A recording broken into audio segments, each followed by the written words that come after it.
Do you think you need a $1,000 plus AR-15 weapon as a home defense gun? They make great ones. If you got the money, that's fine. But there are other alternatives.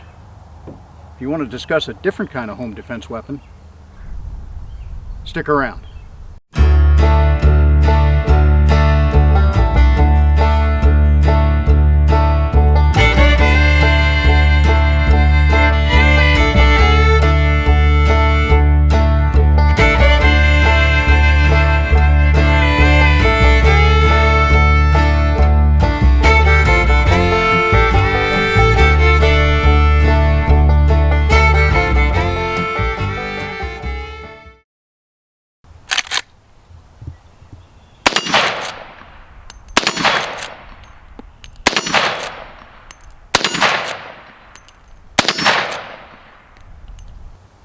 I think a lever action can be a perfectly adequate home defense rifle.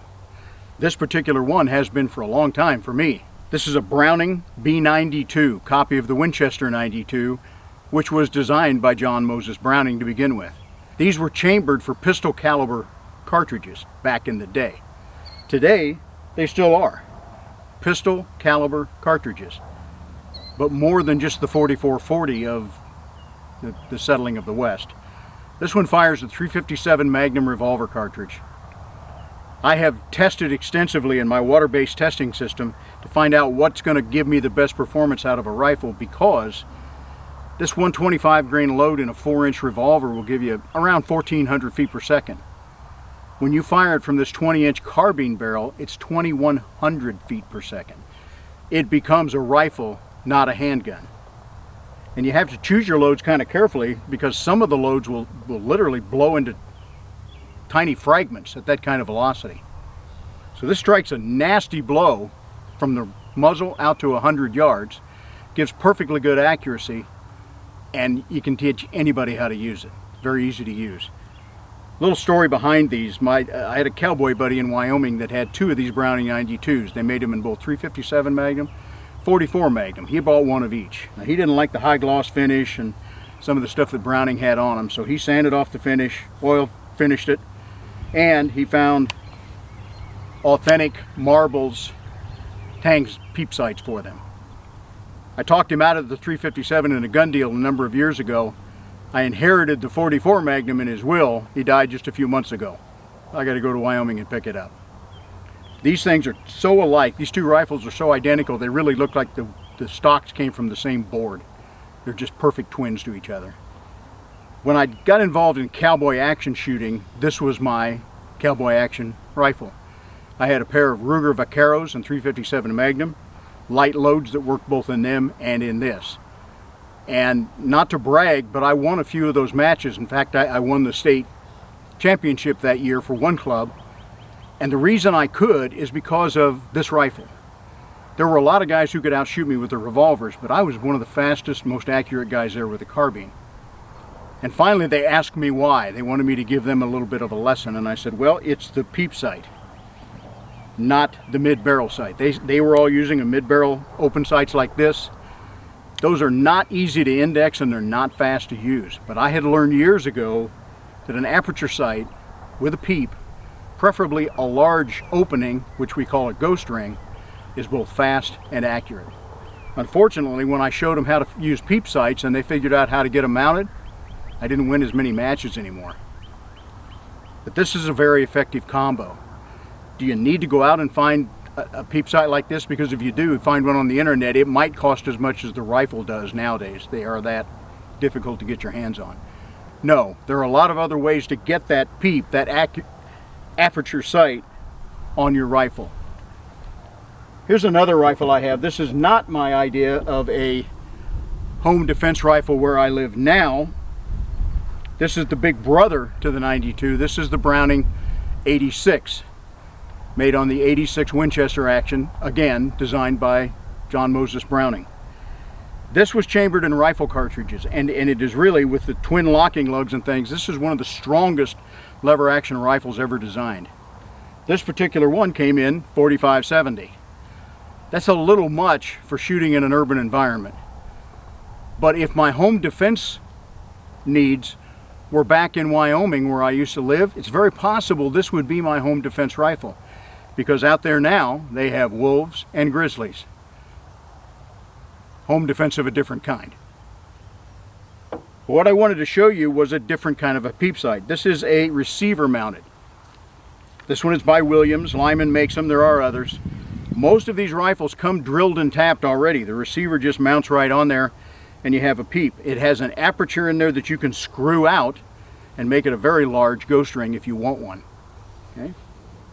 This particular front sight is from XS. It has both a black and white front blade that can be seen in a lot of different situations. My 357 has a Burris sourdough sight, which they have not made for a number of years. In fact, the last time I was at the Burris plant, I bought out what they had left because these are getting hard to find. These are both square-topped sights. This has a little 45-degree angle brass insert in there, and if you keep that shined up, that brass looks really bright, catches the sunlight, and it's easy to see. Most of these rifles come with a mid-barrel sight, sometimes a buckhorn or semi-buckhorn, and a lot of them have a gold dot on the front sight. The center of the dot is your aiming point. The problem with that is if you're shooting out at 100 yards or more, that dot might be larger than your target. So it's kind of hidden in behind that dot. With a square post, just like we use on our pistol sights, my aiming point is the very top of that sight, and it can be very precise. There are other companies that make aperture sights that will mount where your rear barrel mounted sight is. Some will mount on the bolt, especially the 86. I believe Skinner makes a model that will drill and tap right onto the bolt. Aperture sights, good square front sight. This is called a sourdough, or an XS, makes them for a number of weapons. That combination is the fastest, most accurate sight you're going to get your hands on. To use this as a home defense weapon, in my opinion, it needs to be ready for day or night use. What I found, this particular one is from Wild West Guns. I'm not sure if they make them anymore, but I found others when I looked on the internet. This slides over your magazine tube, locks in place with a couple of set screws, and it gives you a short section of Picatinny rail. On that Picatinny rail, I got a Streamlight TLR 2G. This is about a 300 lumen flashlight and a green laser. So when I got all this combination together, I came out here, I sighted both a mid sight if I need it. I like the kind that folds down out of the way. I'm going to cock this. To use it appropriately, you have to have that. Pop up my rear sight, I zeroed this at 100 yards. I waited until the light was right so that I could see the laser dot at 100 yards. I zeroed it for the same location. So either daylight with the use of the sights or nighttime with the use of the laser, I can handle a situation from 0 to 100 yards. 357 Magnum strikes a nasty blow at that range. And in fact, at 150 yards, the cartridge is reduced in velocity to be about the same as it would be from a 4-inch revolver. If I lived out west, I was worried about big nasty critters, I might have that 4570 hanging up over the door. Would it work on people? Yeah, you're gonna have some over-penetration problems, so you're gonna need to adapt to that. Now both of these rifles are over 40 years old, and of course there are older copies yet that were actually made by Winchester. And some of the cartridges in those original B92s would be good self-defense loads as well. Marlin makes 357s. Henry makes 357s. There are copies of the 92s made in Brazil and Italy that chamber the 357. So a number of these weapons are out there. Some of them have been made tactical in the last few years. They have threaded barrels for suppressors. They have handguards with M-lock so you can mount lights, lasers, whatever you want.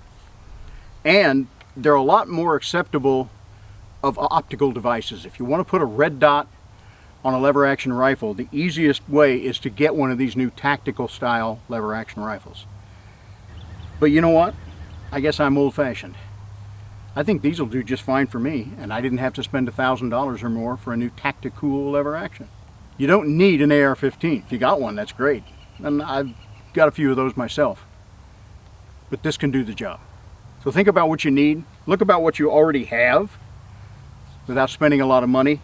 Upgrade it if you need to with lights, lasers, or other ways to work at night. And you can shoot straight, and you can be safe out there. And that's what this is all about. Thank you. Okay, we got them both here now. You ready? Bud got one. Ginger got one.